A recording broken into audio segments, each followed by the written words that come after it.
Conférence du père Marc Lambré à l'université de Cartier, le 22 octobre 1998, sur le sujet Dieu à travers les âges.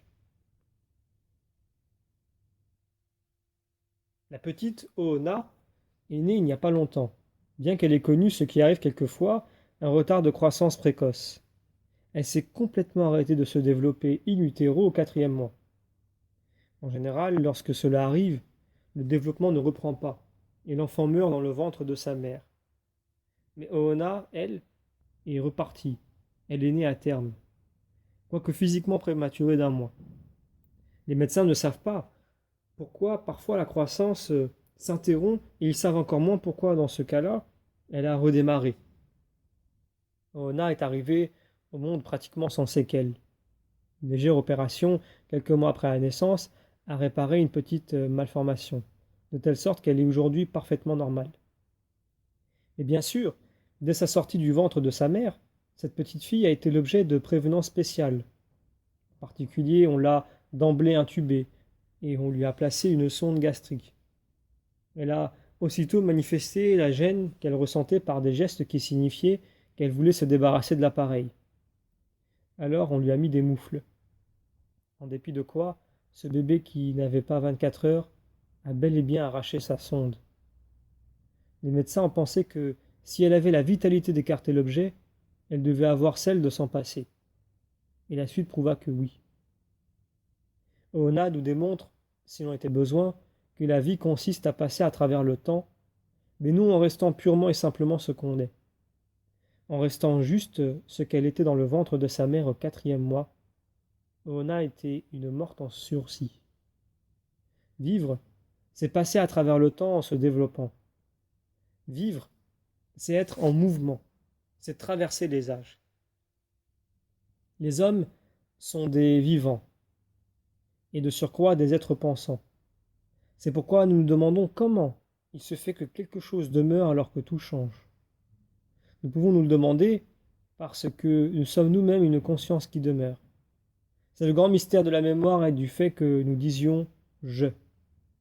Nous sommes une conscience de permanence. Je pense, donc je suis permanent, moi qui pourtant, dans ce monde où tout passe, passe aussi. L'étonnement premier de l'être pensant que nous sommes n'est pas qu'il y ait du mouvement et du changement, mais qu'il y ait de la permanence. Alors, quand Héraclite dit tout coule, ou toutes les choses coulent dans le sens où tout passe, il dit le fait premier. Mais pour pouvoir le dire, il faut qu'il soit lui-même, de quelque manière, ce qui ne passe pas, ce qui reste assez pour pouvoir voir que tout passe. Dieu, en première approximation, est la solution hypothétique de l'énigme que pose la conscience de permanence relative de l'homme. Existe-t-il X tel que X serait une permanence absolue, tel que X ne passerait pas du tout? C'est pourquoi les représentations les plus archaïques de Dieu sont la pierre levée ou le grand arbre, ce qui donne l'impression première d'un axe de stabilité, de permanence, d'immuabilité. Mais lorsque l'homme affine sa pensée jusqu'au concept, alors le concept lui paraît encore plus convenable pour représenter une approche de ce Dieu qui serait la solution à l'énigme. Le concept ne peut venir à la conscience et à la pensée de l'homme qu'après une longue histoire de langage. L'homme éprouve que les mots qu'il utilise pour désigner les choses ont une sorte de permanence plus sûre que la leur, plus certaine même que celle de la pierre levée ou du grand arbre. Notre conscience de permanence n'efface pas la perception de l'expérience première que tout passe et que nous passons avec tout. Une des certitudes les plus fortes de l'homme est qu'il va mourir. Nous savons que les autres, en semblables, sont morts avant nous. En outre, nous faisons aussi déjà, à l'intérieur de la vie, l'expérience de la mort. Nous avons une connaissance interne, synesthésique, que la mort est à l'œuvre en nous, au sein de notre vie. Dieu est donc la solution hypothétique à l'énigme. Est-ce que quelqu'un vit sans mourir? Les dieux sont les immortels d'une certaine façon. Eh bien, quel être est le plus digne de représenter pour nous une approche de Dieu? la pierre, le concept, ou Oona. Oona est une vivante. L'unité du vivant, le fait qu'il est lui-même hier, aujourd'hui et demain, est plus profonde que l'unité de la pierre. L'unité du vivant, c'est la fidélité. La vertu oubliée d'équanimité n'est pas d'abord le fait de ne jamais avoir un mot plus haut que l'autre, mais celui de présenter aux autres le visage d'une certaine constance dans la conduite et dans le comportement, un caractère reconnaissable et une sûreté constatable de la parole. Le vivant, qui est l'être humain, a pour honneur et pour consistance propre la constance, la fidélité, le fait d'être homme de parole. C'est pourquoi l'on ne peut élever les petits d'hommes sans être soi-même pour eux une référence sûre. Les parents savent bien qu'ils doivent constituer à eux deux, pour leurs enfants, une cohérence sans faille. Nous le savons, les enfants souffrent par-dessus tout d'une éducation qui ne se tient pas. Ainsi donc, Dieu est celui qui serait un à la manière de l'homme, mais qui le serait parfaitement. Dieu serait au moins ce qu'est virtuellement l'homme, mais sans faillir ni mourir. Penser que Dieu serait comme un homme qui ne mourrait pas, comme un homme qui ne faillirait pas à l'honneur d'être constant, d'être fidèle, est une pensée bien plus élevée que tout autre sujet de Dieu, notamment que celle qui imagine Dieu comme une pierre ou comme un arbre, mais aussi que celle qui imagine Dieu comme un concept. Aujourd'hui, nous avons appris à chercher ailleurs que dans l'idée de Dieu, ou que dans la personne de Dieu, la solution à l'énigme radicale que constitue notre propre être humain. Le fait d'être une permanence en ce qui se passe, et qui passe avec ce qui passe, et d'être ainsi une tension problématique vers un être qui serait absolument ce que nous essayons d'être, eh bien nous avons appris à ne pas chercher du côté de Dieu la solution de l'énigme, mais du côté de la science. Aucun de nous n'est indemne de ce mouvement moderne, plus particulièrement dans les jours qui sont les nôtres. Nous avons été séduits par deux théories actuellement disponibles, celle du Big Bang et celle de l'évolution. La théorie du Big Bang nous fournit le concept d'un monde qui commencerait d'une telle manière que son évolution ultérieure serait la conséquence nécessaire de son commencement, et donc que son concept serait constant à travers son histoire. Vulgairement, on imagine la théorie du Big Bang comme disant le commencement. En commencement, il y aurait une sorte de germe dont une espèce d'explosion constituerait le déploiement. Soit ce déploiement serait indéfini, soit il s'arrêterait pour s'inverser en un refermement jusqu'au Big Crunch auquel succéderait normalement un nouveau Big Bang et ainsi de suite. L'état limite intermédiaire d'un monde qui s'arrêterait juste en équilibre est une possibilité théorique. Mais de même qu'un point mathématique ne peut être représenté physiquement de façon correcte, comme cas physique, il a une probabilité nulle. Par exemple, nous représentons mathématiquement le temps par une droite, et l'instant par un point de cette droite. Nous y sommes tellement habitués que nous prenons cette représentation pour la réalité même. Mais cette représentation est évidemment fausse, ou si vous préférez grossièrement approximative, puisqu'un point n'a pas de dimension. À vrai dire, seul le présent est, puisque le passé n'est plus, tandis que le futur n'est pas encore. Mais comment se fait-il qu'il y ait un présent entre les deux? Comment se fait-il que le présent ait une réalité physique? Il faut pour cela qu'il ait une durée. Mais combien de temps dure le présent? Allez savoir. L'autre théorie séduisante est celle de l'évolution, qui peut se greffer à courte vue sur la précédente.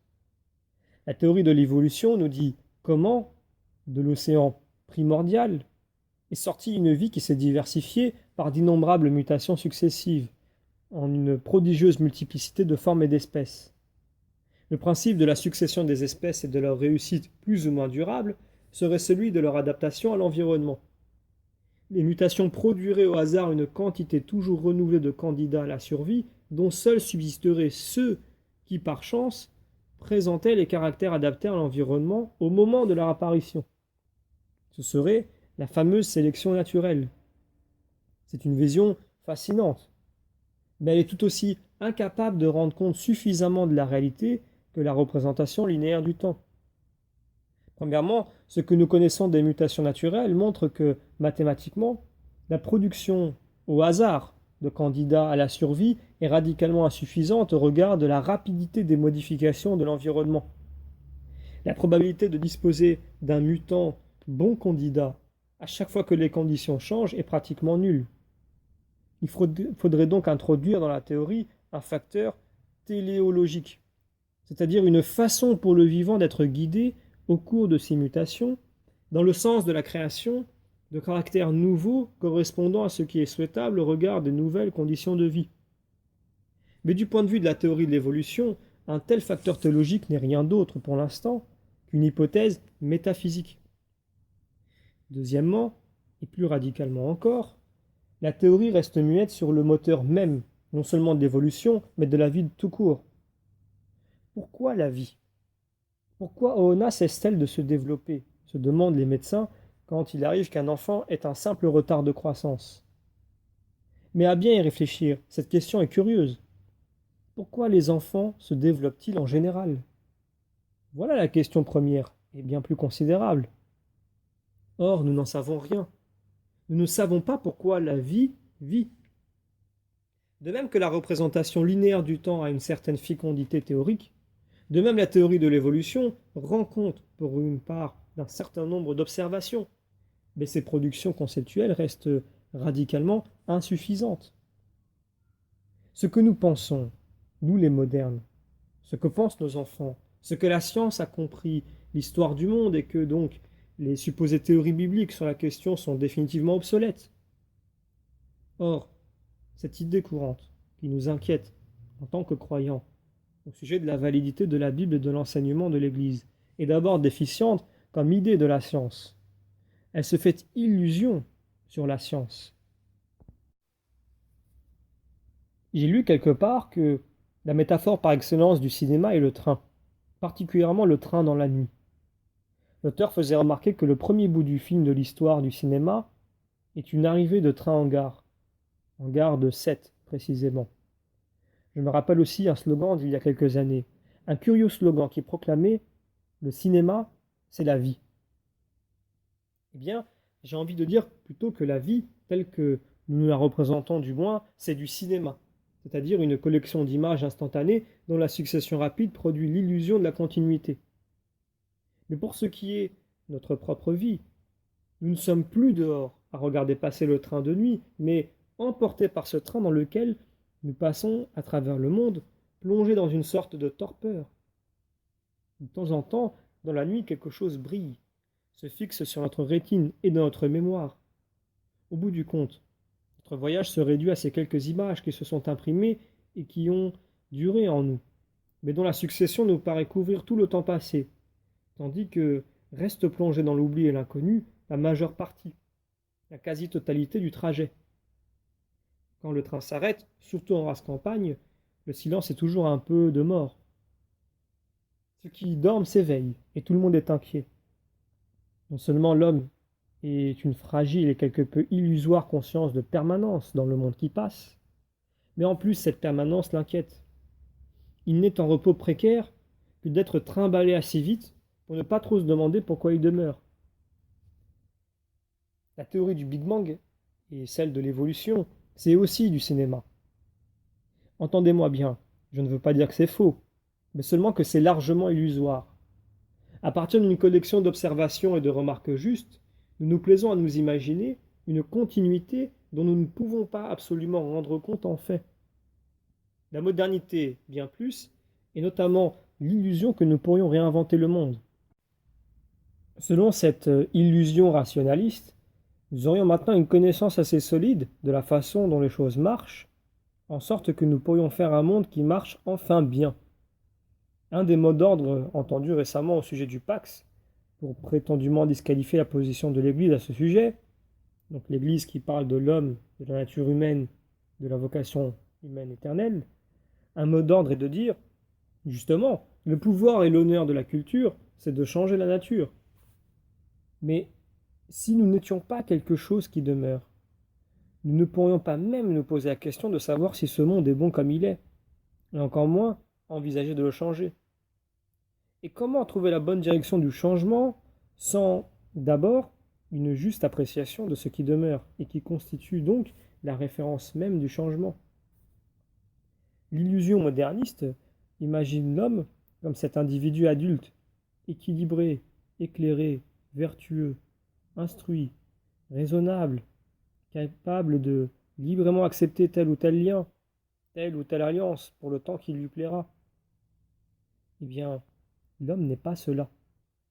L'homme n'est justement pas ce prétendu individu suffisant qui passerait immuable au milieu du monde en traversant les âges. Il est en perpétuelle évolution personnelle. L'immuable qu'était Oona dans le ventre de sa maman, c'était Oona qui allait mourir. Oona qui était déjà d'une quelque manière morte. Quant à l'humanité moderne, nous l'imaginons aussi comme parvenue à l'état de stabilité d'une sorte d'âge adulte. Mais les théories scientifiques même dans lesquelles le moderne fonde une pauvre confiance rationaliste bien mal placée, eh bien ces théories prévoient au contraire que non seulement cela va continuer à changer, mais encore que nous serons ramenés au statut d'une minuscule particularité dans un tout qui nous dépasse totalement, et que cette particularité sera, en principe, dépassée radicalement par des espèces infiniment supérieures à la nôtre, et qu'elle ne laissera finalement, comme les autres, aucune trace dans l'avenir, et que cet avenir s'avère en forme de Big Crunch ou de froid absolu, selon que l'univers se repliera sur lui-même ou s'étendra indéfiniment. Alors, avez-vous lu Hubert Reeves? C'est notoirement un grand scientifique, certainement un remarquable vulgarisateur, mais pas forcément un bon philosophe. Hubert Reeves, un bon scientifique, se dit: je vois bien que tout est comme si le monde était fait pour arriver à produire l'homme, ce qui fait que certains parlent de principe anthropique. Les paramètres de l'univers, en effet, se trouvent être avec des probabilités pratiquement nulles, précisément ce qu'ils doivent être pour que nous soyons là. Est-ce que cela nous donne à découvrir en somme la téléologie de l'univers, c'est-à-dire un sens qu'il aurait dès le début en lui-même et que se trouverait accompli avec l'émergence de l'humanité? En quoi l'homme, en lui-même, viendrait-il donner à comprendre l'univers comme ayant un sens? La particularité de l'homme, telle qu'elle se révèle complètement à l'âge nucléaire, s'avère être la capacité de détruire de façon délibérée la réalité qui apparaît faite précisément pour lui donner lieu. L'homme est l'être capable de se dire: nous pouvons tout détruire si nous le voulons. Et que croyez-vous qu'en conclut Reeves? Il en conclut que c'est l'heure de s'enivrer, selon le titre qu'il donnait à son livre il y a une quinzaine d'années. En langage biblique, donc ça donne: mangeons et buvons, car demain nous mourrons. En fait, il n'y a pas vraiment lieu de tirer une telle conclusion d'un dossier qui, comme je vous le disais, reste essentiellement plus que lacunaire et incertain. Les énigmes principales demeurent fondamentalement entières. La théorie de l'évolution rassemble des observations dans un schéma synthétique selon lequel la nature bricole, dans la suite des temps, de nouvelles espèces plus adaptées à partir des anciennes. Mais pourquoi il y a de la vie? Pourquoi la vie veut vivre? Qui bricole? Que signifie la nature? On n'en sait toujours rien. Quant à la théorie du Big Bang, elle ne conçoit pas de début. Elle se sait parfaitement incapable de le concevoir. Elle ne conçoit de processus qu'à partir d'un temps de 10 moins 43 secondes, par rapport au supposé temps zéro. Donc quand je dis 10 moins 43, c'est 10 puissance moins 43 secondes. Or, il y a plus d'inconnus dans ce supposé laps de temps que de connus dans tout le temps couvert par la théorie depuis cet instant jusqu'à maintenant. Mais bien sûr, l'inconnu le plus fascinant est encore un autre. C'est celui de l'avenir. Du train dans lequel nous sommes emportés. Nous ne savons ni d'où il vient, ni où il est exactement, ni surtout où il va. Moi, par exemple, j'ai 48 ans. C'est le meilleur âge, bien sûr, comme tous les âges. 48, vous remarquerez que c'est 2 fois 24, et que c'est aussi la moitié de 96. J'ai 48 ans. C'est une drôle d'expression. En anglais, on dit I am 48. En allemand, ich bin, 48 que je ne sais pas dire en allemand. Donc, en traduction littérale, je suis un être de 48 ans. Pourquoi dis-je que j'ai 48 ans alors que justement je ne les ai plus à vivre? J'aime bien célébrer des noces d'or. Les intéressants font souvent une fête très joyeuse.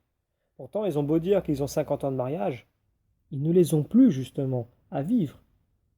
À bien y réfléchir, nous ne pouvons fêter de façon heureuse des noces d'or dans une perspective d'aboutissement selon laquelle toutes ces années non seulement ne seraient pas perdues, mais seraient même gagnées, et gagnées pour toujours.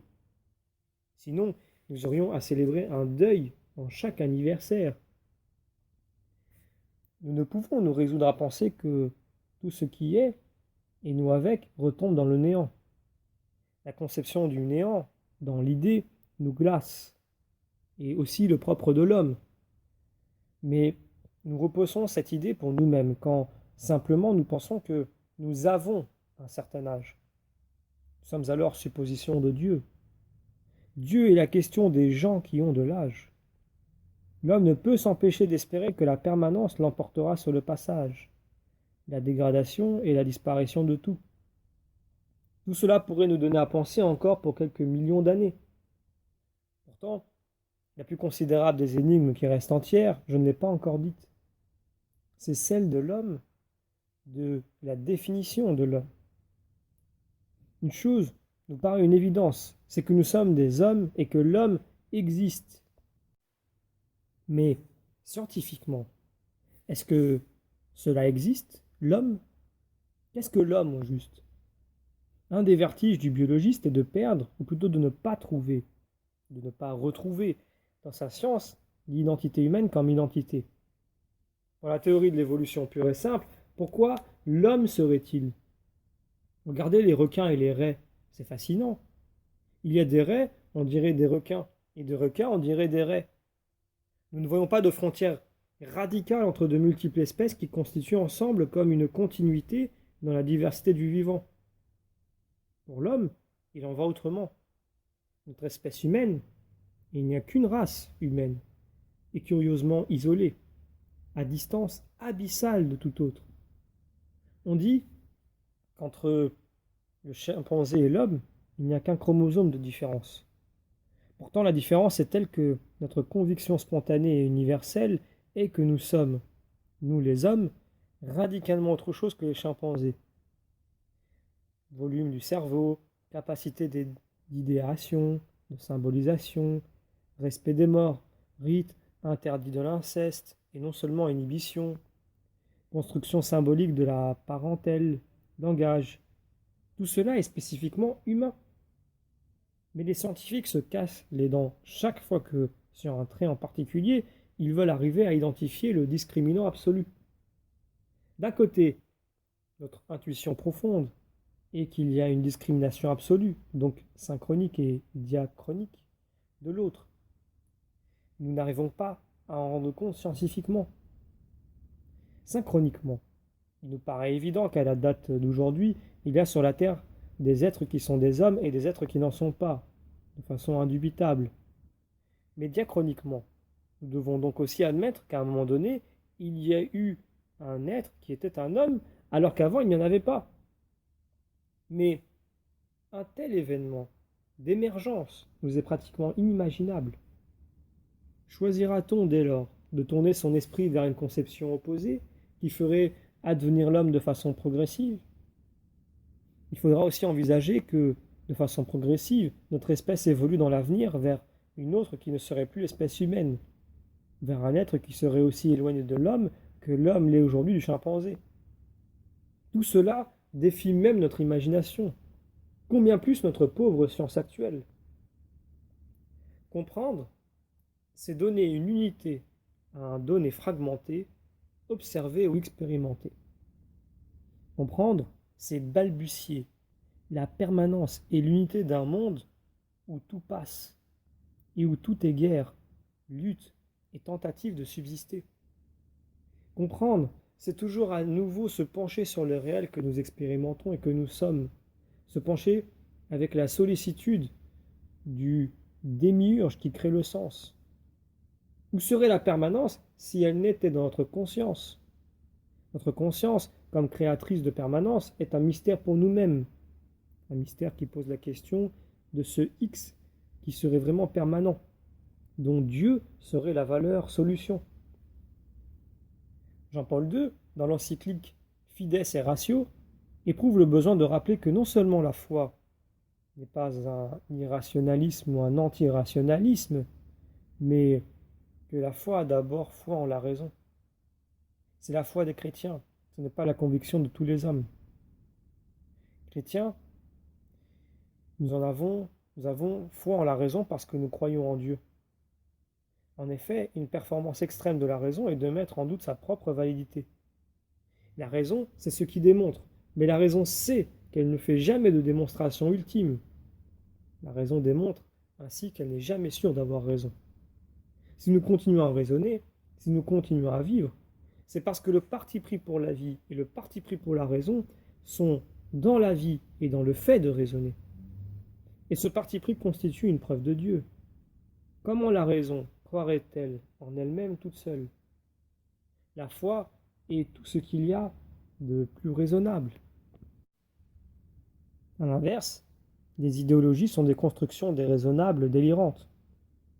Le délire n'est pas illogique, ni sans signification, mais il ne parle de rien parce qu'il ne parle pas de ce qui est le cas. La capacité métaphysique de l'homme, sa capacité de se poser la question de la permanence dans un monde où l'homme est conscience que tout passe, cette capacité métaphysique est inséparable de la nature raisonnable de l'homme. Toute abstraction est déjà exercice de la capacité métaphysique. Dire une table et penser le mot concept, c'est déjà faire de la métaphysique. Car le mot table n'est pas une table.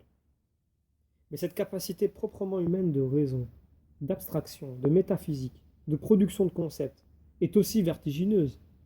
Elle nous permet de construire des systèmes de concepts cohérents et de les décrocher du réel, puis de les servir comme on sert les idoles, c'est-à-dire en dépit de la réalité.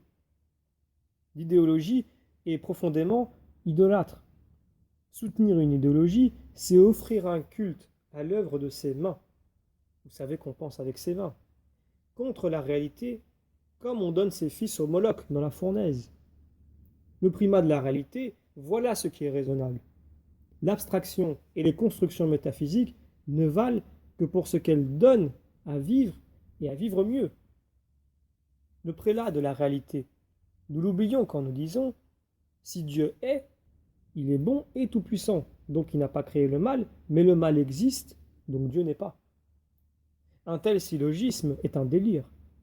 Une construction logiquement cohérente, certes, mais qui flotte au-dessus de la réalité, là où il n'y a rien. Parce que nous avons dit Dieu, nous croyons que nous avons dit quelque chose, alors que Dieu est d'abord l'énigme de notre réalité. Dieu est d'abord que nous ne savons pas de la réalité, que nous expérimentons comme manquant de l'unité et de la permanence qu'elle postule. Mais nous oublions prestement, dans la construction idéologique, que nous parlons de ce que nous ne connaissons pas. Pour Dieu, comme pour tout le reste, la construction d'une théorie doit être assignée à l'expérience. D'ailleurs, et les scientifiques le savent bien, c'est le primat de l'expérience et de l'observation. C'est le primat des faits qui fait le caractère raisonnable d'un discours. Les théories ne sont que des paradigmes, des modèles. Ce n'est pas la théorie qui est la réalité. On peut alors, certes, se demander si la réalité elle-même est. Mais pour ce soir, nous ne pousserons pas plus loin dans ce sens. Pour nous, nous retiendrons que l'existence de Dieu n'est pas une question de foi, mais bien une question de raison. Et que, antérieure à la question de l'existence de Dieu, antérieure logiquement et chronologiquement, est l'expérience de la relation de l'homme avec Dieu. L'expérience que les hommes font de Dieu. Il faut se poser la question raisonnable de savoir quelle constance et quelle évolution l'on peut observer dans l'histoire de l'humanité telle que nous la connaissons, pour ce qui est des relations de l'homme avec Dieu et pour ce qui est de ce qu'on peut appeler la religion. C'est avec une rigueur scientifique et non à partir de préjugés rationalistes étriqués qu'il faut se pencher sur l'histoire et le patrimoine des productions religieuses des hommes, des extraordinaires constructions rituelles et mythiques, superbement rationnelles, que l'homme a élaborées autour du thème de Dieu. Le mot Dieu n'est évidemment qu'un mot, en l'occurrence un mot français. Mais la possibilité de traduire ce mot en toute langue, moyennant bien sûr la remise en question de nos présupposés franchouillards, est une des expériences les plus passionnantes et instructives que font les anthropologues, les ethnologues et les historiens. On s'aperçoit vite ainsi que le dossier est bien plus ample et profond que les caricatures réductrices qu'en ont faites les rationalistes, comme celle selon laquelle la religion serait un ensemble de croyances et de pratiques destinées à frapper les sens en vue de garantir une certaine suggestion des foules par rapport aux autorités et de maintenir l'ordre social. Ce que l'on découvre en fait, c'est une activité humaine essentielle, vivante, faite de chair et de sang, de l'homme en société qui, tout en vivant, se demande pourquoi il vit et par qui il vit. De ce point de vue, on découvre aussi qu'il n'y a pas d'étrangeté radicale entre ce que nous appelons polythéisme, animisme, religion orientale et autres, que cette diversité se ramène aisément à l'unité du sujet. On comprend par exemple que le polythéisme est une manière d'exprimer la diversité des expériences de Dieu. Si Dieu est un vivant, il est bien normal qu'il nous apparaisse de façon diverse au cours de sa vie, ou plutôt de la nôtre. Il appartient au vivant, nous l'avons dit, que son unité se réalise dans une certaine fidélité à lui-même qui traverse la diversité des instants vécus. Quant à l'animiste, qui croit aux esprits des morts et à ceux de la nature, montagnes, arbres, rivières, nuages et autres, il connaît néanmoins l'idée ultime de l'unité de Dieu. Les idées de Dieu sont multiples, vivantes, changeantes, se perfectionnant comme se perfectionne la recherche philosophique que nous connaissons par exemple chez les Grecs antiques, ou comme se perfectionne la recherche de sagesse que nous connaissons dans l'Orient ancien. La reconnaissance à la fois du caractère pluriel de l'expérience de Dieu et de son unité essentielle, comme faisant partie de sa définition même, telle que la conscience la conçoit, cette reconnaissance est commune aux hommes, et le dossier multiple des productions religieuses constitue un merveilleux trésor, un très précieux patrimoine de l'humanité. En conséquence, en particulier, je vous engage, si vous m'en croyez, à ne plus utiliser l'expression de monothéisme, encore moins celle de religion monothéiste. Bien sûr, il n'y a qu'un seul Dieu, mais surtout chrétiens, nous croyons et nous confessons que Dieu, qui est vivant, est un. Dites, Dieu est un. Il a absolument ce caractère d'unité que nous expérimentons dans l'histoire de notre conscience comme étant l'absolu que l'homme n'est pas, mais qu'il est propre à désirer, à postuler. Dieu est vivant. Moins que vivant, il serait moins que nous, donc il ne serait pas Dieu. L'unité de Dieu est donc unité de fidélité. Le comportement de Dieu évolue à travers les âges parce que Dieu nous accompagne à travers nos âges. Donc il est raisonnable d'adapter son comportement à l'état de qui l'on accompagne. Or Dieu est raisonnable. Moins que raisonnable, il serait moins que nous. Donc il ne serait pas Dieu. Mais peut-il y avoir progrès dans l'idée de Dieu ou dans l'expérience de Dieu? Ceux qui ont cherché, ne peuvent-ils pas bénéficier à ceux qui viennent après eux? Ceux qui ont trouvé, ne peuvent-ils avoir trouvé pour les autres? Si l'on ne pouvait répondre si à toutes ces questions, Dieu serait moins que la connaissance et moins que notre histoire. Il ne serait pas Dieu. Les traditions religieuses multiples existent. Elles cherchent, et leur seul malheur est de croire avoir fini de trouver. C'est chaque fois qu'elles croient avoir fini de trouver qu'elles se trompent absolument, qu'elles s'enfoncent dans le mensonge, qu'elles tombent dans le délire. Mais au milieu de tout cela est Jésus, homme au milieu de l'histoire, vivant parmi les vivants, lui-même constitué dans l'historicité de tout homme, dans l'historicité personnelle de tout individu, et même constitué dans l'historicité de toute civilisation, de toute culture, dans l'historicité de l'histoire d'Israël. Lui qui se présente comme le fils de Joseph, fils de David, fils d'Abraham, d'Isaac et de Jacob, et, en un sens absolu, fils de ce Dieu qui s'est révélé à notre père Abraham, fils de ce Dieu qui s'est révélé lui-même Dieu d'Abraham, Dieu d'Isaac, Dieu de Jacob, Dieu de tes pères, Dieu avec toi. Ce Jésus est absolument plausible comme Dieu. Voilà le vertige de la raison devant la foi. Raisonnablement, Jésus, fils de Dieu, est totalement convaincant. Bien que ce soit absolument inimaginable, inconcevable par la raison, qui n'aurait pas pu l'envisager, c'est en tout point cohérent avec la réalité. C'est la solution que nous ne pouvions pas trouver nous-mêmes, mais que nous pouvons reconnaître rationnellement comme la solution. Jésus est la solution à l'énigme qu'est l'homme. Il est le témoin de ce Dieu qui renouvelle ses merveilles chaque jour, et chaque jour nourrit tout vivant. Ce que nous demandons à Dieu au fond, c'est l'être que nous sommes, tout simplement.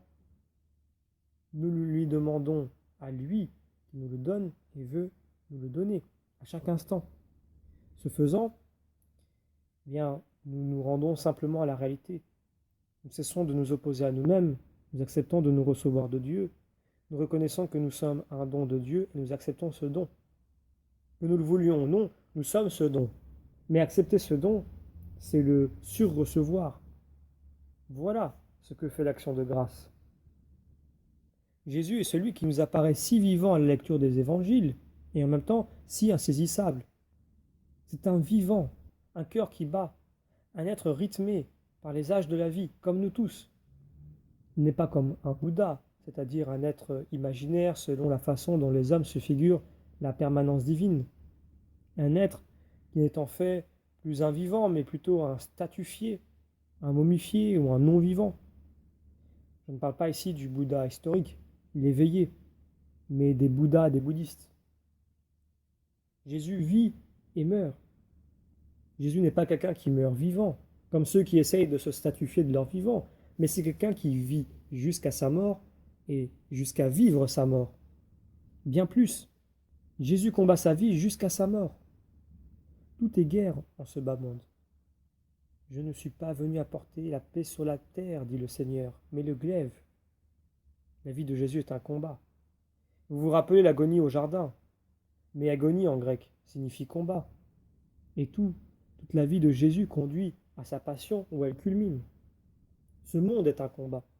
La lutte du monde se comprend parce que l'homme est en lutte contre lui-même et en lutte contre la réalité, parce qu'il est en lutte contre Dieu. C'est ce combat que Jésus vient épouser, afin de le dénouer, et pour que nous en soyons libérés. La science elle-même, la connaissance est une lutte. Quiconque poursuit une œuvre réellement scientifique va selon l'Esprit de Dieu. Il n'est pas sans l'Esprit Saint parce que toute démarche de vérité est une démarche de conversion au réel, donc à Dieu. Et la conversion à Dieu, dans ce monde soumis au pouvoir de l'adversaire, est nécessairement une lutte contre lui. Pour ne prendre qu'un seul exemple, considérons le chapitre 3 de la Genèse. Ceux qui ont eu l'occasion de lire ce texte ont découvert qu'il disait autre chose que l'histoire d'un Dieu pervers qui aurait mis au milieu du jardin l'arbre interdit pour que l'homme transgresse et soit puni. Un Dieu qui irait se cacher pour mieux épier le moment délicieux où il pourra fondre sur l'homme et faire son malheur. Ce texte dit que cette histoire, qui correspond au mythe universel selon lequel Dieu serait la cause malveillante de tous les maux de l'homme, est précisément le mensonge sur Dieu dont souffre l'homme en tout son malheur. Ce texte nous dit que notre malheur est d'être tombé dans ce mensonge sur Dieu. Et le premier symptôme de cette chute dans le mensonge sur Dieu est l'erreur sur le réel qui se manifeste dans le discours d'Ève. Elle qui ne sait plus où est le milieu du jardin, puisque Dieu y avait mis l'arbre de vie qui était permis. À cause du péché, c'est la réalité même que l'homme dénie, qu'il ne voit plus comme elle est, qu'il déforme et méconnaît. En ce sens, le chapitre 3 du livre de la Genèse, et même tous les 11 premiers chapitres, et même l'ensemble du livre de la Genèse, et enfin toute la Bible, est un texte de la plus haute valeur scientifique. On comprend donc que la Bible ne s'oppose pas moins de monde, pas le moins du monde aux œuvres de haute qualité scientifique, telle la théorie du Big Bang, la théorie de l'évolution, si du moins l'on prend les théories scientifiques pour ce qu'elles sont et non pour ce qu'elles ne sont pas, et qu'on lit la Bible de même. Oui, Jésus est le Christ, c'est-à-dire celui qui annonçait les Écritures, et sa résurrection est réelle. La résurrection du Christ est réelle, résurrection du corps, de la chair, où elle ne veut rien dire. Si ce n'est la réalité que nous sommes qui se trouve sauvés en Jésus-Christ, son salut ne veut rien dire pour nous qui célébrons nos noces d'or, ou qui avons 48 ans. La résurrection même du Christ, qui se situe absolument au-delà de tout ce que l'homme pouvait imaginer, de tout ce qui était monté au cœur de l'homme, et pourtant exactement ce qu'il nous fallait depuis toujours. Le propre de notre espérance est que les années de notre âge, ces années passées, nous les avons pour toujours, si du moins Dieu nous les donne au dernier jour, s'il veut nous les donner, et il le veut.